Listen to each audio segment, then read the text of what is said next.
নগর ছাত্র দলের সাবেক সহসভাপতি নগর যুবদলের সংগঠক শেখ ইয়াসিন নওশাদের অর্থায়নে প্রায় ৩০০ শতাধিক পরিবারের মাঝে ইফতার ও সেহরি সামগ্রী বিতরণ করা হয়েছে।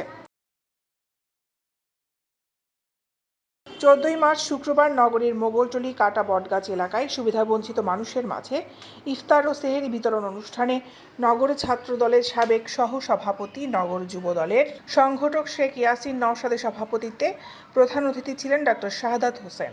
বিশেষ অতিথি ছিলেন মহানগর বিএনপির সাবেক সাধারণ সম্পাদক আবুল হাশেম বকর। একটু উদ্যোগ, একটু চেষ্টা এনে দিবে সচ্ছলতা, দেশে আসবে স্বনির্ভরতা। দেশনায়ক তারেক রহমানের যে উক্তি, এটাকে বুকে ধারণ করে লালন করে ক্ষুদ্র একটা চেষ্টা করেছি মানুষের জন্য কিছু করার জন্য। বিএনপি হচ্ছে জনগণের দল, মাটিও মানুষের দল। বিএনপি সবসময় জনগণের পাশে থাকবে। তারেক রহমানও বলেছে যার যতটুকু সামর্থ্য আছে সামর্থ্য অনুযায়ী মানুষের পাশে থাকার জন্য।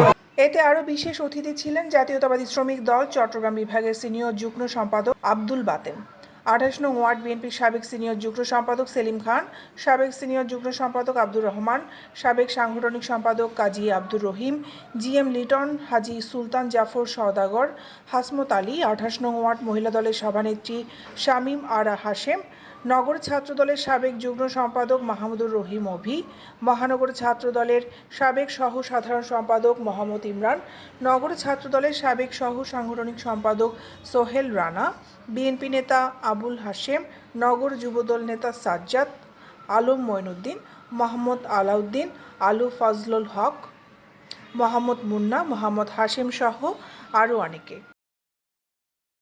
দৈনিক আজাদী নিউজ ডেস্ক।